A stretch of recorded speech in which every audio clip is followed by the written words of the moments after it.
गुरु सेवा करणे म्हणजे काय? साधनाची आटाआटी कुठपर्यंत करायची? जप, तप, नेम, याग वगैरे आपण कशाकरिता करतो? तर देवाची प्राप्ती व्हावी म्हणून. तोच देव जर आपल्या घरी आला तर साधनाची आटाआटी कशाला करायची? म्हणून साधनाची आटाआटी करण्याचे कारण नाही. नाहीतर त्याचाच अभिमान होतो आणि मिळवायचे ते बाजूलाच राहून उलट तोटा होतो. जे जे घडत असते ते माझ्या इच्छेने झाले असे समजत जा आणि त्यात आनंद माना. तुम्ही जी जी गोष्ट कराल त्यात मला आठवा. गुरु भक्ती करायची म्हणजे काय? त्याच्या देहाची सेवा करणे हीच गुरुची सेवा असे तुम्हाला वाटते का? त्याच्या देहाची सेवा करणे ही गुरुची खरी सेवाच होत नसते. गुरु सांगेल तसे वागणे हीच त्याची खरी सेवा होय. माझ्या जवळ जे येतात ते कुणी मुलगा मागतो, कुणी संपत्ती मागतो, कुणी रोग बरा करा म्हणून मागतो.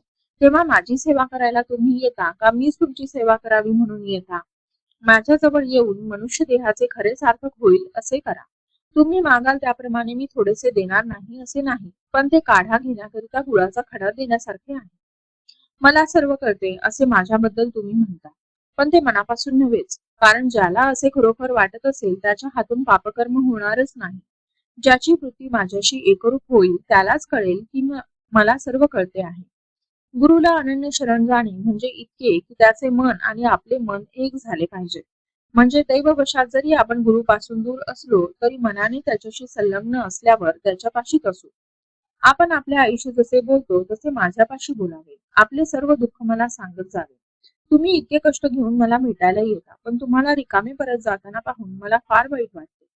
माझ्याजवळ जे आहे ते व्यावहारिक जगात कुठेही तुम्हाला मिळायचे नाही. ते म्हणजे भगवंताच्या नामाचे प्रेम होय.